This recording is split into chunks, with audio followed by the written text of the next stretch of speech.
ये लो। थक गए ना आप लोग?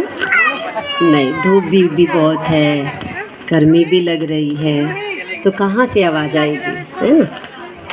तो थोड़ा सा है, थोड़ा सा पेट्रोल भरे। ओम शांति।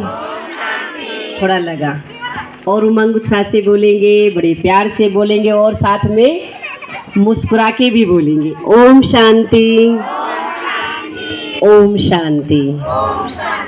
परम पिता परमात्मा के अति स्नेही सभी सम्माननीय हमारी शिव शक्तियाँ, बाबा के राइट हैंड, उनके सिर के ताज, और आज आप सबकी भावनाओं ने साक्षात देवियों को प्रकट कर दिया। तो सभी मातृ शक्तियों को, बहनों को और प्यारे प्यारे बच्चों को, और जो भी इस प्रोग्राम के निमित्त बने हैं, उन सभी महान श्रेष्ठ आत्माओं को आज के इस कार्यक्रम की, और विशेष रूप से आज जो परमात्मा के याद में जो आज ये कार्यक्रम किया है उन लोगों ने, और देवियों के प्रति जो भावनाएं प्रकट की है, उन सभी महान आत्माओं को दिल से हम बहुत बहुत बहुत धन्यवाद के साथ साथ अभिनंदन भी करते हैं, अभिनंदन करते हैं, और आप सबकी भावनाओं को हम दिल से शुक्रिया अदा करते हैं। आज विशेष इसके निमित्त हमारी प्रियंका बहन, उनकी माता जी, इनका पूरा परिवार बहुत ही उमंग उत्साह से, देखो उनकी भावनाओं में इतनी ताकत है, वरना मौसम विभाग ने बता दिया था आज 30 और 31 को जोरदार बारिश और आज के दिन ओले पड़ने के आसार थे। तो देखो आप सबकी भावनाओं ने, उनकी श्रद्धा ने क्या किया, सूरज को भी क्या किया, प्रकट कर दिया। कहाँ ओले पड़ने वाली तो कहाँ सूरज आज चमक रहा है। तो अपने लिए और उनके परिवार के लिए जोरदार तालियां बजा करके हम बहुत बहुत अपने को शाबाशी देते हैं और परमात्मा पिता का दिल से शुक्रगुजार करते हैं और प्रकृति का बहुत बहुत धन्यवाद करते हैं, क्योंकि प्रकृति भी बहुत सहयोगी बनी, क्योंकि निश्चित है कि आप लोगों ने प्रकृति को सहयोग दिया है, तो प्रकृति आज आपको सहयोग दे रही है। क्योंकि ये नियम है कि जब हम दूसरों को जैसा देते हैं वो भी हमको वैसा ही देता है।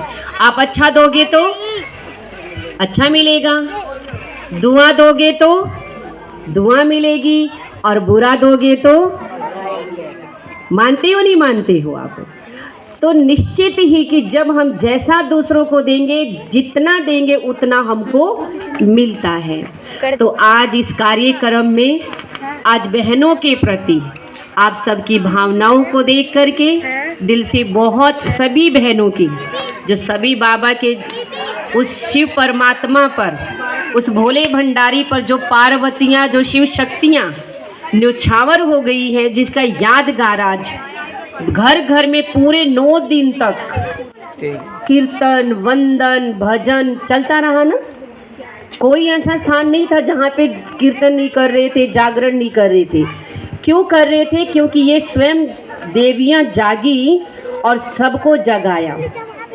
आप सबने देखा कि छोटी छोटी कंजिकाओं को भोग खिलाते हैं, जो छोटी होती है ना 11-12 साल की, यानी 11 से 12 से नीचे जो होती हैं, उनको भोग खिलाया जाता है, उनको पूजा जाता है, उनको माँ कहा जाता। बताओ क्यों कहा जाता है? वो माँ कैसी होगी? तो छोटी सी कन्या है, वो माँ कैसे बन गई? बताओ क्यों माँ बन गई? वो छोटी सी तो बच्ची है, उसको सब माँ कह के बुला रही है। और यहाँ तक कि उस दिन पाँव भी धोते हैं तो कहते हैं माता रानी की जय, ऐसे बोलते हैं सभी की सभी। उन छोटी छोटी कन्याओं ने कितने बच्चों को जन्म दे दिया जो माँ बन गई वो।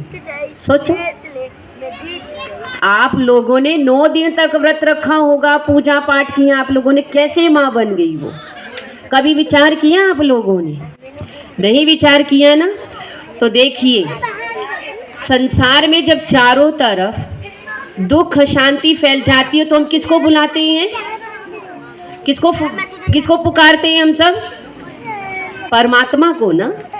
दुखी होते तो कौन याद आता है आपको? जवाब तो दे दो, कौन याद आता है भाई? जवाब दोगे तो माना जाएगा कि सुन रहे हो, नहीं जवाब दोगे तो माना जाएगा कि आपकी बुद्धि कहीं कहीं भटक रही है। ठीक है, तो जवाब देते जाना। जब दुखी होते हैं तो किसको पुकारते हैं? परमात्मा को। जब हमारी पुकार सुन करके भगवान धरा पर आते हैं तो उसी की यादगार में हम सब क्या करते हैं? शिवरात्रि मनाते हैं। साल में 2 त्योहार ऐसे होते हैं जो 2 बार मनाए जाते हैं, मालूम है ना आप लोगों को? कौन कौन से? शिवरात्रि और नवरात्रि। क्योंकि परमात्मा पिता ने जिन माताओं बहनों को, ऐसा नहीं थी कि केवल माताओं बहनों को ज्ञान दिया था, लेकिन ज्ञान का कलश किसको दिया था?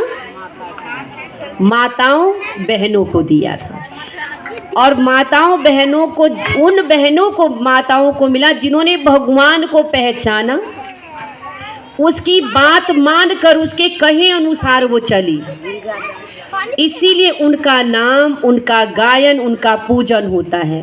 अच्छा, वैष्णो देवी कौन कौन गया है आप लोगों में से? वैष्णो देवी, वैष्णो देवी गए हो आप लोग? आप लोग नहीं गए हो वैष्णो देवी? अच्छा, सुना तो होगा वैष्णो देवी के बारे में।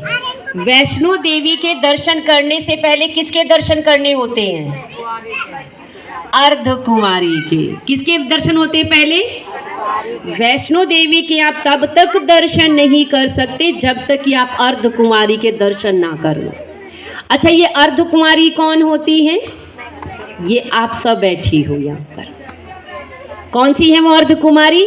अर्धकुमारी का मतलब आधा कुमारी, आधी कुमारी होती है। आधी कुमारी कैसे? कि शादी, विवाहित होती है, लेकिन विवाहित होने के बाद भी, बच्चों को जन्म देने के बाद भी, जब वो परमात्मा को पहचान जाती है और परमात्मा के कार्य में अपना तन मन धन समय श्वास संकल्प को लगा देती है और अपने जीवन को तब से वो पवित्र बनाती है और पूरे समाज को पवित्र बनाने में सहयोगी बनती है, तो वो किस नाम से पूजी जाती है? अर्धकुमारी के नाम से। तो आप सभी कौन बैठी हो? कौन कौन मानती है कि मैं अर्धकुमारी हूँ? हाथ ऊपर करके बताइए तो सही। क्या बात है दीदी, सारी अर्धकुमारियों के दर्शन हो गए, ताली बजा दूं। एग्जाम्पल तो एक का होता है ना, लेकिन सारे आप जो विवाहित माताएं बहनें हैं जिन्होंने, क्योंकि देखो आप नहीं होती तो वैष्णो देवी ना होती है, तो उन्होंने कुछ किसी को कहा नहीं, 15 दिन में अपनी गठड़ी उठाई और वो जाने लगे। तो जो संचालक था वहाँ आश्रम का, वो बोला कि प्रभु आपने कोई समस्या का समाधान भी नहीं बताया, ना कुछ कहा ना कुछ सुना, आप तो जा रहे हैं और मैं बड़ी आश रख करके आपके पास गया था और आपने तो कोई समस्या का निदान ही नहीं किया। तो उन्होंने कहा कि पता है क्या है, मैंने जान लिया तुम्हारी यहाँ क्या प्रॉब्लम है। तो उन्होंने पूछा क्या प्रॉब्लम है? प्रॉब्लम सच पूछो तो कुछ भी नहीं है, बस इतना मैं जानता हूँ कि जितने भी यहाँ जो तुम्हारे पास 3-4 जने रहते हैं, जो 4 जने सदस्य 4-5 बचे थे, जो कि 4 वो थे, एक वो खुद था, कि इनमें से एक जो है ना, इन चारों, आप चारों पांचों में से कोई एक व्यक्ति ऐसा है जो महात्मा बुद्ध की आत्मा है। बस मैं इतना ही तुम्हें कुछ कहूँगा, बाकी इसके अलावा मैं कुछ नहीं कह सकता। ये कहकर के वो चला जाता है। अब सभी जितने भी रहने वाले थे वहाँ पर, सब सोचने लगे कि कौन हो सकता है, ये महात्मा बुद्ध हो सकते, महात्मा बुद्ध की आत्मा होगी, ये होंगे, क्योंकि हर एक को अपने बारे में अच्छी तरह पता होता है कि मैं कितने पानी में हूँ। हर एक को मालूम होता अपने बारे में कि मैं कैसा हूँ, क्या सोचता हूँ, क्या बोलता हूँ, क्या देखता हूँ। लेकिन नहीं, मैं तो नहीं हो सकता, जरूर ये होगा। तो वो सोचता है कि मैं तो नहीं हो सकता, जरूर ये होगा। वो सोचता मैं तो नहीं हो सकता, लेकिन ये होगा। तब से लेकर क्या सोच, उनकी विचारधारा एक दूसरे के प्रति बदल गई, क्योंकि देखते कि कितना ये अपने ईमान, ये काम करता है, ये साफ सफाई करता है, ये हर चीज़ की देख रेख करता है, तो ये हो सकता है। वो सोचता है कि नहीं, ये देखो सारा पूरा बाहर का कारोबार संभालते, ये हो सकती है। ऐसे करते करते एक दूसरे के प्रति सबके भावनाएं बदल गई। और क्या होता, जब एक दूसरे के प्रति जब भावनाएं बदल गई तो फिर से उस आश्रम में क्या हुआ आपस में प्यार बढ़ा, एक दूसरे के प्रति सम्मान बढ़ने से प्यार बढ़ा, क्योंकि सम्मान हर एक को चाहिए, चाहे छोटा हो या बड़ा। तो सम्मान बढ़ा तो प्यार बढ़ा, और प्यार बढ़ा तो पूरे आश्रम का माहौल ही बदल गया। और अब फिर से उस आश्रम में जिज्ञासु आने लगे और चहल पहल शुरू हो गई। समझे बात को? उसी तरह से जो आज ये देवियां बना के बैठी है, या फिर आप लोगों ने कभी सुना है किसी शास्त्र में कि दुर्गा जी ने काली माता पे प्रहार किया हो? कभी सुना? शीतला माता जी ने बेलन उठा के मारा हो दुर्गा मैया को? सुना है कभी? कभी सुना तो होगा। गायत्री माता रो रही थी बैठ करके, नहीं सुना कभी? सरस्वती मैया जी तो रो ही रही होगी कहीं ना कहीं। तो क्यों रो रही है? क्योंकि गायत्री माता जी ने कुछ बोल दिया होगा उमा जी ने। ऐसा होता है क्या? जब वो सारी देवियां यहीं पे बैठी हैं तो फिर घर में लड़ाई झगड़ा कलेश क्यों होता है ऐसा? जब हमको पता है एक दूसरे की सारी देवियां बैठी है तो हम क्यों नहीं उस नज़र से एक दूसरे को देखते हैं? क्यों सोचते कि दिवानी है, ये जिठानी है, ये सास है, ये वो है, ये वो है। जब भगवान ने, एक व्यक्ति उस बोधि ने कह दिया कि आप लोगों में से कोई एक आत्मा महात्मा बुद्ध की आत्मा है, जबकि साक्षात भगवान आके धरती पे कह रहे हैं कि आप वो 33 करोड़ देवी देवताएं हो, तो क्यों नहीं हमको यकीन हो रहा है? सोचो, क्यों नहीं यकीन हो रहा है? कि हम अपने पर पहले निश्चय कीजिए। पहले स्वयं पर निश्चय होगा तो भगवान पे निश्चय होगा, फिर दूसरों पर निश्चय होगा, क्योंकि निश्चय में ही विजय होती है। इसलिए कहावत है, निश्चय बुद्धि विजयंती और संशय बुद्धि विनशंति। जब हम निश्चय करके चलेंगे तो हमारी हर कदम में सफलता समाई हुई है। तो आज से क्या करोगे आप लोग? क्या करोगे बताओ? फलानी है इस नज़र से देखोगे या ये देवी है उस नज़र से देखोगे? बोलो, क्या करोगे? ये तो ऐसी है, मुझे पता है इसके बारे में। ऐसा यानी भगवान ने कहा कि नहीं, ये देवी है, आप भी देवी हो, ये भी देवी है। ये बात मानोगे या ये लड़ाई करने वाली है, ये चुगलखोर है, ये हेरा फेरी करने वाली है, ये इस नज़र से देखोगे? कौन सी नज़र से देखोगे एक दूसरे को? बताओ, जवाब दो। कौन सी नज़र से देखेंगे? पक्का? कौन कौन कहता मैं आज से एक दूसरे को देवी की नज़र से, देवता की नज़र से देखेंगे? हाथ ऊपर करो जरा। क्या बात है! ये हमारा ये ब्लॉक, ये एरिया तो देवी देवताओं वाला बन ही जाएगा, और हमारा स्वर्ग आने में देरी नहीं होगी। इनके लिए जोरदार ताली तो बजा दो भाई। कितना बड़ा संकल्प लिया है कि आज से हम एक दूसरे को क्या करेंगे? उच्च दृष्टि से देखेंगे, श्रेष्ठ भावना से देखेंगे, उसी नज़र से सम्मान भी देंगे। तो फिर जल्दी ही क्या होगा? सतयुग आएगा या नहीं आएगा? तो सतयुग को किसने रोका है आने में? मानते हो नहीं मानते हो? सतयुग को लाने में किसने देरी की है? बोलो, हमने। किसने देरी की है? तो कौन लेकर आएगा? हम ही लेकर आएंगे ना, ठीक है? इसलिए हमने, मतलब इस बात में बोलो कि मैं लेकर आऊंगी, इस काम में क्या करना, मुझे करना है। वो बदले ना बदले ये नहीं सोचना, वो तो कितने साल से मुरली भी सुनती, इतने साल से, उसमें तो बदलाव हुआ ही नहीं। हमको बिल्कुल भी नहीं देखना है इसमें। यहाँ देखना कि मुझे बदलना है, ठीक है? मुझे देवी बनना है और मुझे दूसरे को देवी देखना है। हर एक को उच्च भावना से देखना, तब जा कर के, वरना कितने भी चुन्नी ओढ़ा लिए, कितने भी मुकुट पहन लीजिए, जब तक वो अंदर से भावना नहीं बदलेगी तब तक विश्व परिवर्तन नहीं हो सकता। बाकी आप लोगों ने इतनी भावना रखी, क्योंकि दीदियाँ सभी क्या कर रही हैं? सब पुरुषार्थ कर रही हैं, सब अपने को आप बदल रही। कोई 10%, कोई 100%, कोई 20%, कोई 30%, कोई 40% बदल रही हैं अपने को। संपूर्ण कोई नहीं बना है, क्योंकि अभी एग्ज़ाम नहीं हुआ है, अभी पढ़ाई चल रही है। अभी एग्ज़ाम, अभी बच्चों के एग्ज़ाम हो गए ना मार्च के, अप्रैल से नया सेशन शुरू हो गया, लेकिन हमारा अभी एग्ज़ाम नहीं हुआ, अभी स्टडी चल रही है। और लास्ट जो फाइनल एग्ज़ाम होगा वो केवल सेकंड का होगा। अब 3 घंटे का एग्ज़ाम देने के लिए हम 1 साल तक तैयारी करते हैं। अब सोचिए 1 सेकंड का एग्ज़ाम देने के लिए कितने समय तक की तैयारी चाहिएगी हमको। मानते हो कि नहीं मानते हो?